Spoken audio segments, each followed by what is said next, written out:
ఒక్కడై ఉన్న దేవుడు కనబడతా ఉన్నాడు. పూర్తి భ్రమలో ఉన్నారని అంటాను నేను, అంతే. బహుశా మీరే రైట్ అయి ఉండొచ్చు, నేను అజ్ఞానిని అయి ఉండొచ్చు, నాకు తెలివి లేకపోయి ఉండొచ్చు. గ్రంథాల మీద రాముడు గొప్పోడని మీరే అంటున్నారు.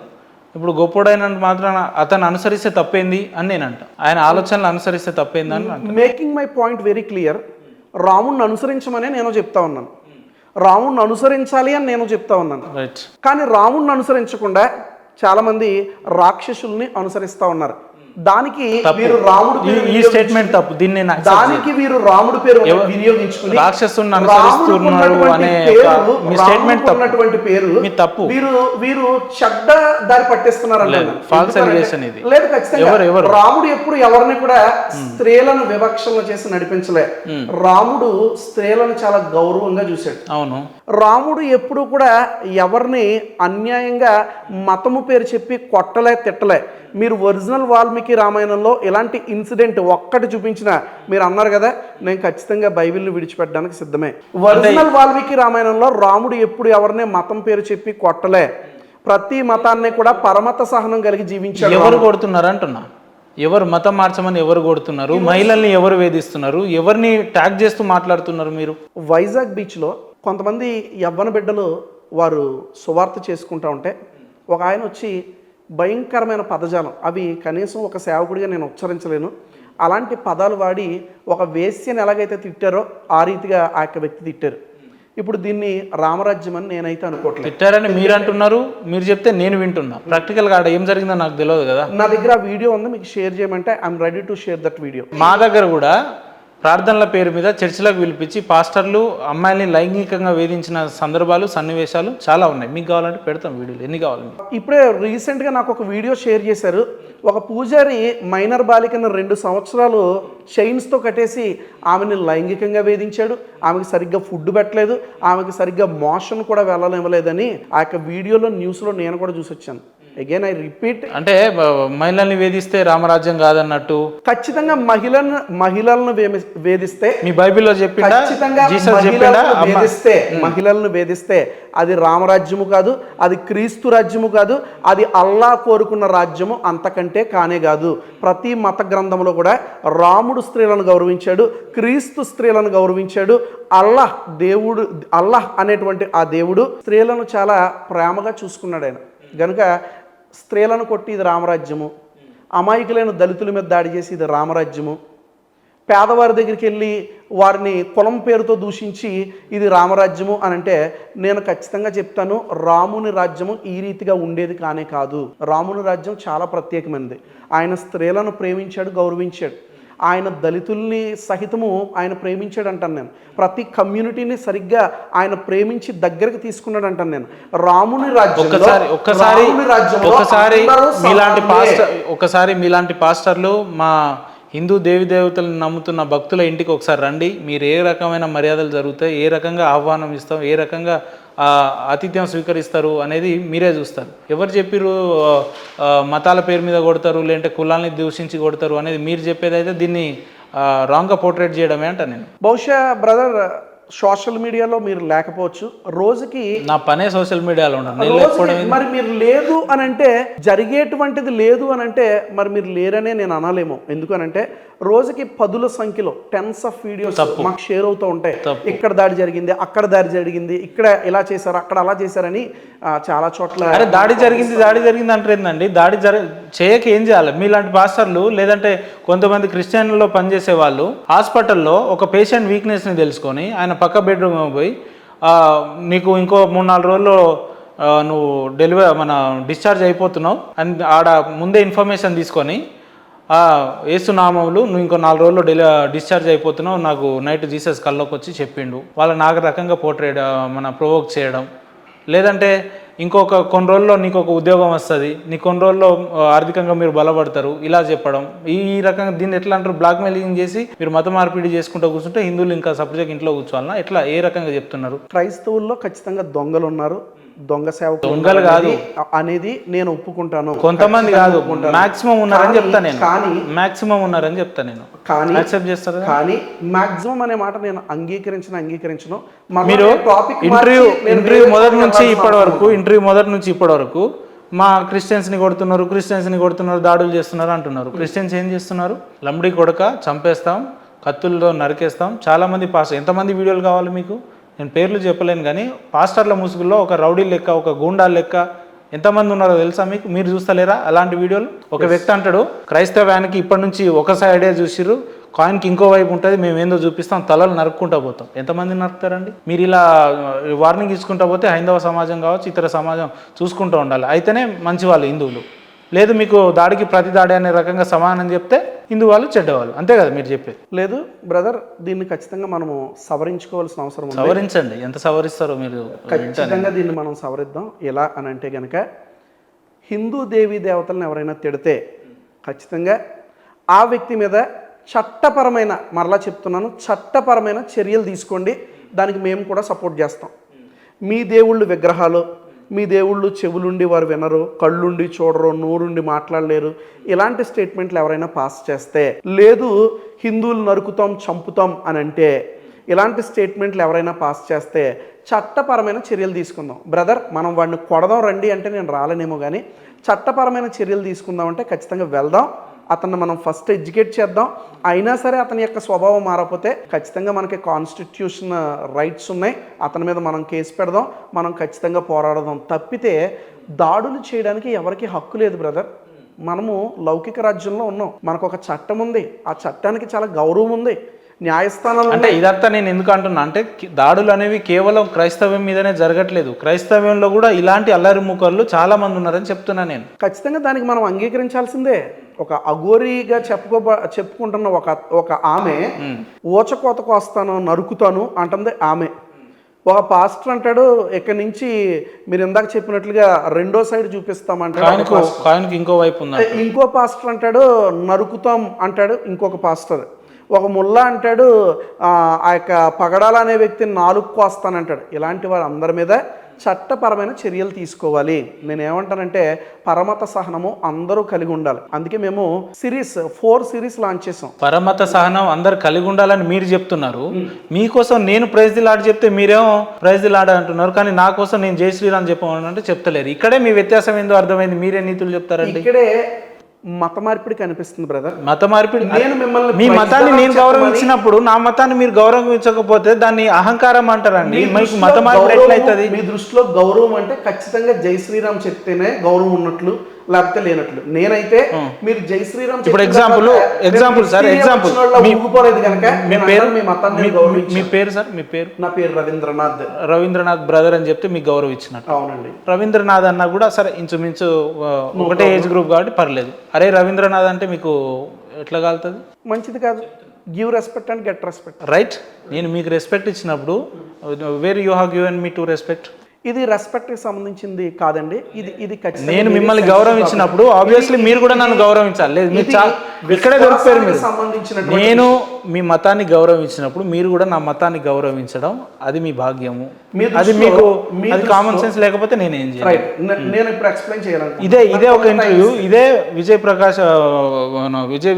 ఏం పేరు? విజయ్ ప్రసాద్ రెడ్డి గారు ఇదే ఒక ఇంటర్వ్యూలో ఒక వ్యక్తి యాంకర్ గారు జై శ్రీరామ్ అంటే జై శ్రీరామ్ అని అన్నాడు. ఆయన ఎందుకు అన్నామని అంటే రైట్, నువ్వు నా మతాన్ని గౌరవించిన ఆబ్వియస్లీ నేను కూడా నీ మతాన్ని గౌరవిస్తా అని చెప్పిండు. అది కదా హ్యూమినిటీ. మరి మీ దగ్గర ఎందుకు అది లేదు? ఇలాంటి కొంతమంది వ్యక్తుల వల్లనే ఇలాంటి మత ఘర్షణలు జరుగుతున్నాయని అంట. నేను దీన్ని మీరు యాక్సెప్ట్ చేయాలి. ఆయన చెప్పాడు, అది ఆయన వ్యక్తిగత అభిప్రాయము. అరే ఆయన చెప్పినప్పుడు మీరు ఎందుకు చెప్పారండి? ఇది ప్రశ్న. మీరు ఎందుకు చెప్పారంటున్నారు? ఒక్కటే సింపుల్, జై శ్రీరామ్. నేను ప్రైజ్ లార్డ్ అని చెప్పిన, మీరు ఎందుకు చెప్పారు జై శ్రీరామ్ అని? జై శ్రీరామ్ అని నేను ఎందుకు చెప్పనో కూడా చెప్పాను. ఇది లౌకిక రాజ్యం అని తెలుసు.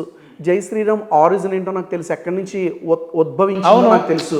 నెంబర్ 3, నేను మరలా చెప్తున్నాను, శ్రీరాముడిని నేను దేవునిగా నమ్మట్లే. శ్రీరాముడిని యందు నాకు విశ్వాసం లేదు గనుక నేను జై శ్రీరామ్ చెప్పాల్సిన అవసరం. అరే మాకు కూడా జీసస్ అంటే నమ్మకం లేదండి, కానీ మిమ్మల్ని గౌరవించడానికి మేము ప్రైజ్ ది లార్డ్ అంటున్నాం కదా. దీనినే మత మార్పిడి అంటారు బ్రదర్. మళ్ళీ మతం మొదటికి వచ్చి నన్ను ఎక్స్ప్లెయిన్ చేయాలి. మత మార్పిడి చేయదలుచుకుంటే క్రైస్తవ సోదరుల కంటే ఎక్కువ ఎవడన్నా చేస్తాడా మత మార్పిడి? మత మార్పిడి చేయదలుచుకుంటే, మత మార్పిడి ప్రొవోక్ చేయదలుచుకుంటే క్రిస్టియన్స్ కంటే ఎక్కువ ఎవరైనా చేయగలుగుతారా? క్రిస్టియన్స్ ఎప్పుడు మతము మార్చలేదు. మార్చరా? మారుతారా? గ్రామ స్థాయిలో మనం ఒక అంశం దాటిపోయాం. ఆ అంశం మాట్లాడుకున్న తర్వాత ఫర్ షూర్ మనము దానికి వెళ్దాం. చెప్పండి. మీరు ఖచ్చితంగా మత మార్పిడి చేస్తున్నారంటాను. వచ్చిన దగ్గర నుండి ప్రైజ్ ద లార్డ్ చెప్పమని కానీ, బైబిల్ గొప్పదని చెప్పమని కానీ, యేసుక్రీస్తుకు జై కొట్టమని కానీ నేనైతే అడగలే. మీరు స్వతహాగా మీరు చెప్పారు ఇది లౌకిక రాజ్యం.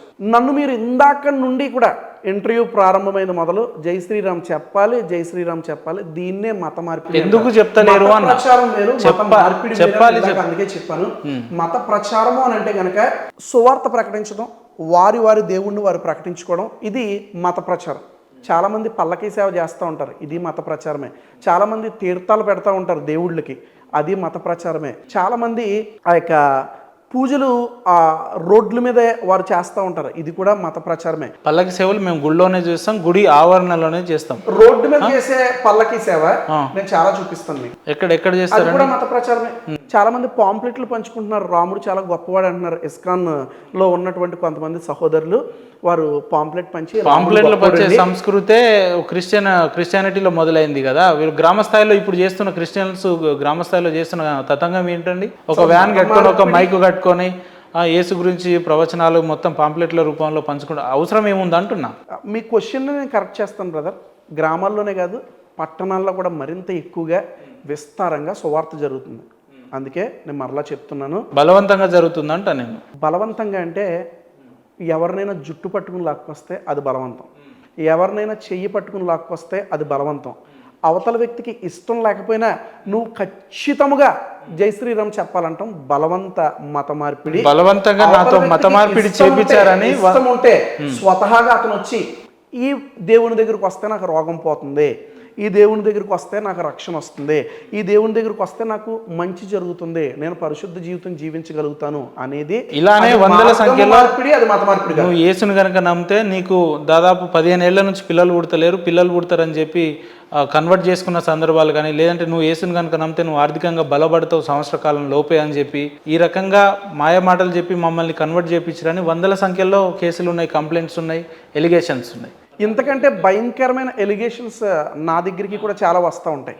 ఏంటో ఎలిగేషన్స్ అంటే, చెయ్యి చూసి సంవత్సరం తర్వాత లేకపోతే 6 నెలల తర్వాత ఏం జరగబోతుందో చెప్తాడంటే, ఇది ఒక రకమైన బ్లాక్మెయిల్. కనీసం 7th క్లాస్ 5th క్లాస్ కూడా పాస్ అవ్వలేని వాడు గ్రహాలు సహకరించట్లేదు అంటాడు. నీకు ఆస్ట్రానమీ తెలుసా? అసలు మిల్కీవే ఏంటో తెలుసా? బ్లాక్ హోల్ థియరీ ఏంటో తెలుసా? అసలు పైన ఏం జరుగుతుందో నీకు తెలుసా? ఇవేమీ తెలియవు, కానీ గ్రహాల గురించి చెప్తాడు.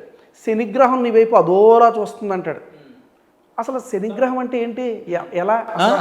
అమ్మతేజ లాంటి వాళ్ళు వ్యక్తులు ఎక్కడో ఉన్న లోపల కూర్చున్న మనుషుల్ని పిలిపించి నీకు యేసయ్య ఉద్యోగం ఇవ్వబోతున్నాడు అని అంటే తప్పులేదు, కానీ కొంతమంది వ్యక్తులు చేతులు చూసి ఏదో గ్రహాలు జాతకాలు చెప్తే మీకు తప్పు పడుతున్నారు అంటే మీరు చాలా గొప్ప మనిషి అని. అంటే ఇప్పుడు ఉపేంద్ర గారి దృష్టిలో అవతల వారు తప్పు చేస్తున్నారు కనుక యువతల వారు కూడా తప్పు చేస్తారంటారా? లేదు, మనం అలాగా ఒక ఎడ్యుకేటెడ్ పర్సన్గా మనం అందరినీ మేలుకొల్పాలి. అందుకే మేము 4 సిరీస్ దింపాం, అందులో ఒకటి మేలుకొల్పుతాం అనే సిరీస్ దింపాం. ఈ మేలుకొల్పడం ఏంటి అని అంటే కనుక ఎవరైతే నిద్ర వ్యవస్థలో ఉన్నారో వారిని మేలుకొల్పుతాం. చాలామంది ఆధ్యాత్మికము అని చెప్పి మోసపోతూ ఉన్నారు. కేవలం ఒక క్రిస్టియానిటీకి మనం ఆపాదించొద్దు, హిందూయిజంకి మనం ఆపాదించొద్దు, ఇస్లాంకి మనం ఆపాదించొద్దు. ఖురాన్ ఒకవేళ మీరు చూసినట్లయితే తాయిత్ కట్టమని ఎక్కడ ఖురాన్లో లేదు. దెయ్యాలు వదలు కొడతానని చెప్పి బూడిద మొహాల మీద పూయమని ఎక్కడ లేదు. ఒకవేళ హిందూయిజం మనం తీసుకున్నట్లయితే గ్రహాలు చూసి నువ్వు రేపు ఏం జరుగుతుందో చెప్పు, జాతకాలు చూసి నువ్వేం జరుగుతుందో చెప్పు. అసలు ఎలా నువ్వు భవిష్యత్తును చెప్పగలుగుతావు? నీకు అంత భవిష్యత్తు తెలిస్తే రేపు నీకు ఏం జరగబోతుందో తెలుసుకుని దాని నుంచి నువ్వు తప్పించుకోవచ్చు కదా. రేపు ఎక్కడ నీకు ₹1,00,00,000 దొరుకుతున్నాయి తెలుసుకుని అక్కడికి వెళ్ళి ఆ ₹1,00,00,000 సూట్ కేసు తెచ్చుకోవచ్చు కదా. లేదు, అవేం నీకు తెలియదు, కానీ ఎదుటివాడి జాతకం చెప్తావు. మరికొంతమంది పాస్టర్లు, నేను ఒకరిని ఉద్దేశించి నేను చెప్పను, నూనె అమ్ముకునేవాడు ఒక ఆయన, కచ్చిఫ్లు అమ్ముకునేవాడు ఒక ఆయన, పండ్లు అమ్ముకునేవాడు ఒక ఆయన, ₹10 నూనె సీసాని 500కి ₹1000 అమ్మిన వారు ఉన్నారు. ₹7 ₹5 ఖరీదు చేసేటువంటి కచ్చీఫ్ 500కి అమ్ముకున్న వారు ఉన్నారు. ఒక డజన్ అరటిపళ్ళు ₹40 ₹50 బండి మీద అమ్మితే బేరమాడే నువ్వు పాస్టర్ గారి దగ్గరికి వెళ్ళి డజన్ అరటిపళ్ళు ₹1000 కొనుక్కుంటాం. ఈరోజు మతము అనే పేరట, విశ్వాసం అనే పేరట ప్రజలు మోసపోతూ ఉన్నారంటాను నేను. అది ఈ మతం ఆ మతం అని కాదు, ప్రతి మతంలో కూడా మోసగించేవారు ఉన్నారు, ప్రతి మతంలో మోసపోయేవారు ఉన్నారు. సో ఎప్పుడు మీరు ఇందాకేదో మేలుకొల్పు అనే కాన్సెప్ట్ అన్నారు కదా, ఏంటి దానికి ఉన్న ప్రత్యేకత ఏంది, అది ఎలా దానిలో ఉన్న కార్యాచరణలు ఏంటంటే? మేము మొత్తం 4 సిరీస్ లాంచ్ చేసాం బ్రదర్. ఈ 4 సిరీస్లో ఒకటి ప్రశ్నిస్తాం. నువ్వు ప్రశ్నిస్తే మేము ప్రశ్నిస్తాం. నువ్వు ఏ మతమైనా, నువ్వు ఏ విశ్వాసమైనా, నువ్వు గనక బైబిల్ని అనవసరంగా ప్రశ్నిస్తే నేను నీ గ్రంథంలోది ప్రశ్నిస్తాను. ఓకే, నువ్వు గప్చిప్గా ఉండు, మేము కూడా మా పని మేము చేసుకుంటాం. రెండోది మేలుకొలుపుతాం. ఎవరు ప్రశ్నించినా, ఎవరు ప్రశ్నించకపోయినా, ఎవరు మా మత గ్రంథాన్ని అన్నా అనకపోయినా, ఎవరైతే నిద్ర వ్యవస్థలో ఉన్నారో అలాంటి విశ్వాసుల్ని, కేవలం క్రైస్తవులు మాత్రమే కాదు, సేవకుడు అంటే క్రైస్తవులకు మాత్రమే సేవకుడు కాదు, అందరికీ సేవకుడు. సో ఎవరైతే నిద్ర వ్యవస్థలో ఉన్నారో ఆధ్యాత్మికంగా వారిని మేలుకొలుపుతాం. మూఢాచారాల్లో, ఇంకా సూపర్స్టిషియస్ బిలీఫ్స్లో, ఇంకా రకరకాల నరబలులు నమ్మేవారిని, లేకపోతే తాయితులు కట్టుకునేవారిని, గ్రహాలను చూసి మోసపోయేవారిని, ఇలాంటి వారందరినీ కూడా మేలుకొలుపుతాం. మూడోదిగా సత్యాన్ని ప్రకటిస్తాం. కొంతమంది సత్య సువార్త అనే పేరు చేత, కొంతమంది ధర్మ ప్రచారం అనే పేరు చేత వారు అసత్యాన్ని ప్రకటిస్తున్నారు. మేమైతే సత్యాన్ని ప్రకటిస్తూ ఉన్నాం. మూడోదిగా.